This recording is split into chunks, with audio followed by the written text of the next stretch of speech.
ഈ മണിക്കൂറിലെ പ്രധാനപ്പെട്ട വാർത്തകളിൽ ഒന്ന് കോൺഗ്രസ് ആദ്യഘട്ട സ്ഥാനാർത്ഥി പട്ടിക പുറത്തിറക്കിയതാണ്. 55 സീറ്റുകളിലേക്കാണ് കോൺഗ്രസ് ഇപ്പോൾ സ്ഥാനാർത്ഥികളെ പ്രഖ്യാപിച്ചിരിക്കുന്നത്. ഇനിയും ബാക്കിയുള്ള സീറ്റുകളിലേക്കുള്ള പ്രഖ്യാപനം അതെപ്പോൾ നടക്കും എന്നത് അറിയേണ്ടതുണ്ട്. വിനീത VG ഡൽഹിയിൽ നിന്ന് വീണ്ടും വിവരങ്ങളുമായി ചേരുന്നുണ്ട്. വിനീത, ഈ 55 സീറ്റുകളിലേക്ക് സ്ഥാനാർത്ഥികളായിരിക്കുന്നു. ഇനി അറിയാനുള്ളത് മറ്റ് സീറ്റുകളിലേക്കുള്ള പ്രഖ്യാപനം അതെപ്പോഴാണ് എന്നതാണ്. അതിനൊപ്പം തന്നെ ഈ KS സുധാകരനെ അനുനയിപ്പിക്കാനുള്ള കോൺഗ്രസ് നീക്കം ഇവിടെ വരെ എത്തി. വിനീത, പുതിയ വിവരങ്ങൾ അതൊക്കെയാണ് വിനീത.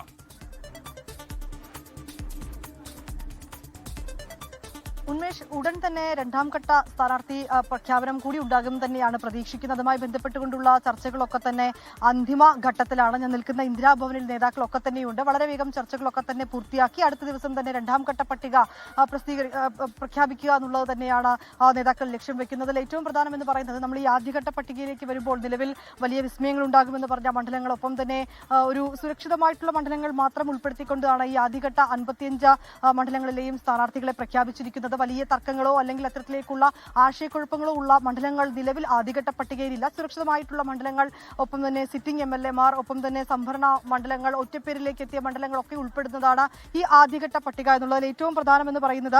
ഈ നാട്ടികയിൽ നേരത്തെ തന്നെ CC മുകുന്ദനെ പിന്തുണയ്ക്കുന്ന കാര്യത്തിലേക്ക് ഉൾപ്പെടെ ചില തർക്കങ്ങളും അതുമായി ബന്ധപ്പെട്ടുകൊണ്ടുള്ള ചില ചർച്ചകളൊക്കെ തന്നെ നടന്നിട്ടുണ്ടായിരുന്നു. പക്ഷേ പിന്നാലെ തന്നെ പ്രാദേശിക നേതൃത്വത്തിന്റെ തീരുമാനം കൂടി കണക്കിലെടുത്തുകൊണ്ട് CC മുകുന്ദനെ പിന്തുണയ്ക്കേണ്ടതില്ലെന്നും കോൺഗ്രസിന്റെ സ്ഥാനത്ത് തന്നെ നിർത്താമെന്നും ഒരു അന്തിമ തീരുമാനത്തിലേക്ക് എത്തിയിട്ടുണ്ട്. ഈ നാട്ടികയിൽ സുനിൽ ലാലൂരിനെയാണ് കോൺഗ്രസ് സ്ഥാനാർത്ഥിയായി പ്രഖ്യാപിച്ചിരിക്കുന്നത്. ഒപ്പം തന്നെ സുൽത്താൻ ബത്തേരിയിൽ IC ബാലകൃഷ്ണനെ സ്ഥാനാർത്ഥിയാക്കിയിട്ടുണ്ട്. അദ്ദേഹത്തിന്റെ സ്ഥാനാർത്ഥിത്വം സംബന്ധിച്ച നേരത്തെ ചില ചർച്ചകളും ഒപ്പം തന്നെ നേരത്തെ ചില വിയോജിപ്പുകളൊക്കെ തന്നെ ഉണ്ടായിരുന്നുവെങ്കിലും അതൊക്കെ മാറ്റി നിർത്തി അദ്ദേഹത്തിന് ഒരു അവസരം കൂടി നൽകാമെന്ന നേതൃത്വം പിന്നീട് തീരുമാനിച്ചിട്ടുണ്ട്. ഈ ആദ്യഘട്ട പട്ടികയിൽ അദ്ദേഹത്തിന്റെ പേരുമുണ്ട്. സുൽത്താൻ ബത്തേരിയിൽ IC ബാലകൃഷ്ണൻ തന്നെയാണ് മത്സരിക്കുന്നത്. പാലക്കാട് സംബന്ധിച്ചിടത്തോളം പാലക്കാട് രമേശ് പിഷാരടി തന്നെയാണ്. നമ്മൾ ഇന്ന് ഉച്ച മുതൽ രമേശ് പിഷാരടിയുടെ പേര് തന്നെയാണ് നൽകുന്നത്. പാലക്കാട് അദ്ദേഹം ഏറെക്കുറെ സ്ഥാനാർത്ഥിത്വം ഉറപ്പിച്ച ഒരു സ്റ്റാർ കാൻഡിഡേറ്റ് തന്നെയാണ്. അദ്ദേഹത്തിന്റെ പേരാണ് ആദ്യഘട്ട പട്ടികയിലുള്ളത്. പാലക്കാട് രമേശ് പിഷാരടി തന്നെയാണ് മത്സരിക്കുന്നത്. ഏറ്റവും പ്രധാനം, ഒരു വലിയ വിസ്മയം എന്നല്ലെങ്കിൽ പോലും നമുക്ക് പറയാവുന്നത് മലമ്പുഴയിലെ കാര്യമാണ്. മലമ്പുഴയിൽ A സുരേഷ് മത്സരിക്കുന്നുണ്ട്. അതും ആദ്യഘട്ട പട്ടികയിൽ തന്നെയാണ്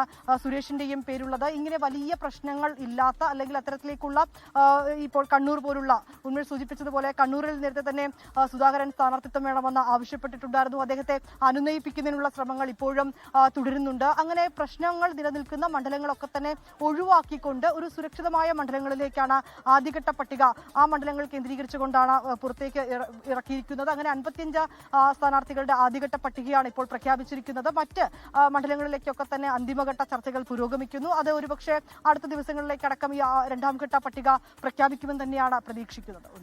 ലോകത്തെവിടെയായാലും ഏത് സമയത്തും 24 വാർത്തകളും ഓഗ്മെന്റഡ് റിയാലിറ്റി പാക്കേജുകളും എക്സ്പ്ലെയിനറുകളും വിശദമായി കാണാൻ ഞങ്ങളുടെ YouTube ചാനൽ നിങ്ങൾക്ക് സബ്സ്ക്രൈബ് ചെയ്യാം.